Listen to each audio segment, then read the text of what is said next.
Hello YouTube, it is a cold and windy day. It might be about 30 degrees. We got wind gusts 25 to 30 mile an hour. New Year's Eve, temperature is supposed to get down to 0.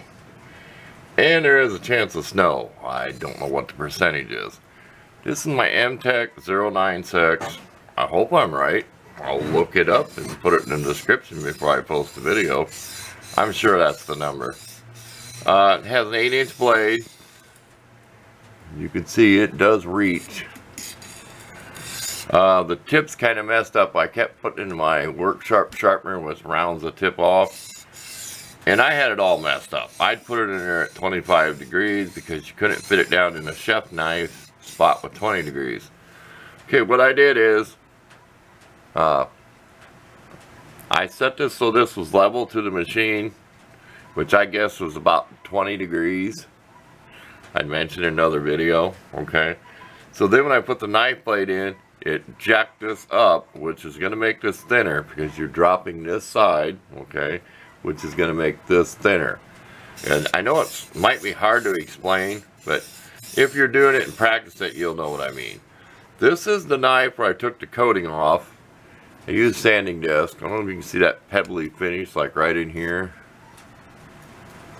Maybe that's better. And I got that by using these.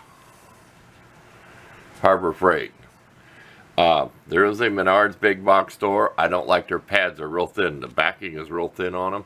These might cost a little more, but you'll rip through a lot of stuff with these. I mean, they're very aggressive. You don't want to put these on wood. It just makes a mess. You'll have a mess everywhere. It will gouge your wood up and everything. It's not really nothing you want to use on wood, unless you really don't care how rough it is. Anyway, let me one more time pause so you can see the item number. I always put in the description. I don't get paid to show you this stuff. I just share what I buy. Okay, that's about all I can say. I had to put a bolt in here because with this thick of a blade, my little bitty screw is not long enough. 10 millimeter head, it's whatever. They're 5, 6, and 8 millimeter bolts. I showed in another video when I was redoing this. Still got the rubber band back there. I'm going to make some kind of collar or something. I tried putting a snap ring on there. Well, it won't work. 1/4 inch snap ring you have to stretch out. It will not fit over there 5/16 too big because it's metric. So, and if you know where I can find some metric snap rings, good luck. I'm not going to look. I'm probably going to come up with some kind of collar or something to put down on here. Even if it's a piece of plastic drill that it's split and then put under a little hose clamp, because I'm going to have my favorite spots for doing stuff. And it's not that big of a deal for me to stop, adjust it, and adjust one little more adjustment to do a knife. But you got to turn this anyway to adjust the height. So no biggie. And there's, like I said, there's wobble where that rod goes to that hole. It's doing okay what I use it for. Okay, we're going to take you over and show you how good this chops. Now, we've done videos on batoning wood with this. We've done the videos when we took the undercoating off. I could take a picture. I don't know if you could see it. That's that bed liner stuff was on there. I left it on there just because I wanted to always show and know what was on there. Real nasty stuff. And it peeled off like the first time I was batoning wood. So, enough yakking on that. About 4 minutes. Just thought I'd show you that a big knife will fit in here. People have different ways of sharpening. I would not recommend going like this a whole lot. You're not going to get that even. Try to do something like that. I mean, if anything, try to use the whole length of the stone. This thing kind of binds up a little bit. And where it's binding up is the rod is dragging this cheap aluminum pot metal stuff. You actually get where you feel it drag. And I could put a little grease on it, but you'll feel a little spot when you're working. You think it's dragging on the knife. So I thought I'd throw that in there. Stop and put a little grease or something up there. See how filthy them are and they've been washed? Oh, I didn't want to show you my hands. This is the next day. I worked on this last night. I mean, I had to wash this whole machine off and scrub it. I had it on, let's show you this part of it. See how nasty that is? That's all that junk that comes off here. Went to camouflage today because I didn't want to hurt my blue towel. It's for display. Like I said, there's 5 minutes. That's it. That's it for showing this, except maybe a couple pictures. And we're going to go over and do some chopping on a piece of wood over by the wood stove. Okay, it's hot in here. I feel bad how good I've got it. It's 75 degrees over on the thermometer. I'm roasting right here by the wood stove. I mean, the stove's right over there. I'm roasting in here. I'm wearing my sweatshirt hoodie over just a t-shirt. And unzip the thing. Here we go. Show how I grip it. I do use this lanyard. I'll go like this and twist it around so I can get way out on the edge so you don't lose it. It's just a trick I do. That's why I have a lanyard, and in case you lose it. So we're going to teat a little bit. We're going to get as much leverage as we can.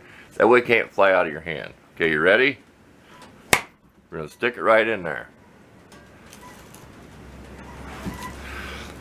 This is hardwood. Dried silver maple. Okay, let's put it back in here, Lace. Like I said, it's hard to top a notch out. We're not going to count them, but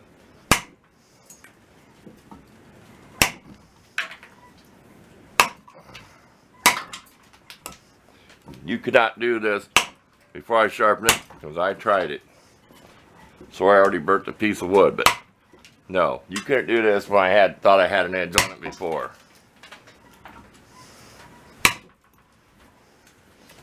And one more time, we'll come down as hard as we can. It's kind of hard on my shoulders. I'm an old guy. Hope you're seeing that far away. Are you ready? Let's bring it in here, Liz. As hard as I can, okay? Hope this stick don't flap and hit the camera. Ready?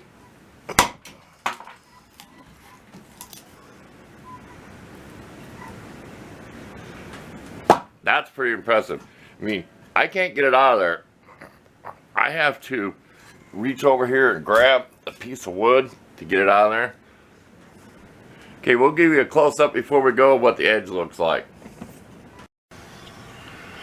Okay, we'll get you up real close so you can see the piece of wood there.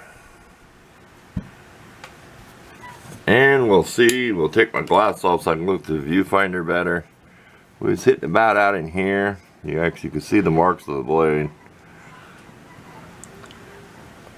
I did it once last night out in here, and there was a little, I mean, you'd have to use a magnifying glass to see the edge chipping a little bit. That's why I don't want this too steep of an angle for our chopper, but I want to be able to slice wood too.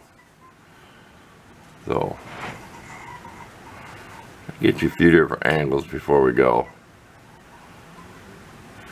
Oh, and I did take a green scrub pad and scrub down here really good. And I've done it so many times when I've washed it and doing it. I'm kind of erasing some of this pebble finish that was here. Because I think I'd done this, I can't remember, I think I might have done this with a flapper disc before I took that orbit sander to it. But those of you who subscribed to my channel remember back when I got this, knowing how ugly it was with that coating on it. So, there you go. We'll try to get a picture of the edge. I mean, it's not perfect. I'm not going to go any finer grits. I will mention one thing though. Let's talk about the stone. I do my Moore knife. I'll publish it probably after this one. This is my 320, okay? That grit gets on there. We won't even talk about the other one. Okay, I think I misspoke. This seems to be smoother than a 320. This is a 120. But here's what the deal is. This does not work well at all when it's wet. The other ones work great wet with soapy water. Now that's all I use. I use some hand soap, antibacterial hand soap in a spray bottle. And that's how I wash them. I scrub them off, green scrubby pad, dry them off with a rag. Okay, this is a really hard compared to the other one. When I first got this, it was kind of humped up here because I have a straight edge. These stones aren't perfect. Trust me, you might have some warped ones. Once I kind of got that out of there and started digging, it really would dig in the metal, but it just gouged it. I mean, it just ripped into this, whatever this cheap stainless steel is. I would have to look it up to tell you what the steel is.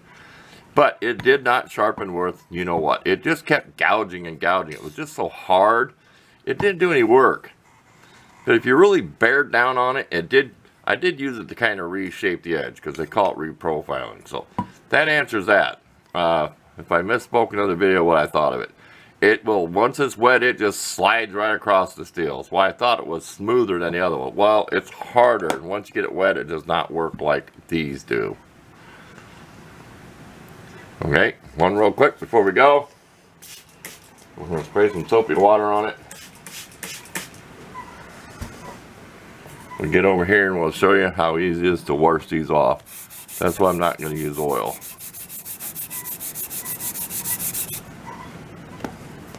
Real quick.